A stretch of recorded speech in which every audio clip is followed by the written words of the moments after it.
ఆడది ఏం చేసినా తప్పే, ఎందుకంటే ఆడపిల్ల కాబట్టి. నవ్వితే అమ్మో ఆ పిల్ల చూడండి బుద్ధి లేకుండా ఎలా నవ్వుతుంది అంటారు. ఏడిస్తే దరిద్రం ఏడవకూడదు అంటారు.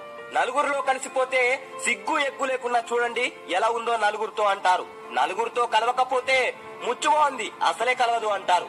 బయటకు వెళ్లి అన్ని పనులు చక్కబెట్టుకుంటే అమ్మో అసాధ్యురాలు అంటారు. బయటకు వెళ్లకుండా ఇంట్లోనే ఉంటే చేతకానిది అసమర్థురాలు అంటారు. ఉద్యోగం చేస్తే మొగరాయుడు అంటారు. ఇంట్లో ఖాళీగా ఉంటే సోమరి అంటారు. లక్షణంగా తయారైతే సోకులాడి అంటారు. చింపిరిగా ఉంటే మోటు మనిషి మొరటు మనిషి అంటారు. భర్తను ప్రపంచంగా భావిస్తే రెండో పని లేదు మొగుడే ప్రపంచం అంటారు. భర్తను పట్టించుకోకుండా హద్దుల్లో ఉంటే దానికి పొగరు పెట్టు చేస్తుంది అంటారు.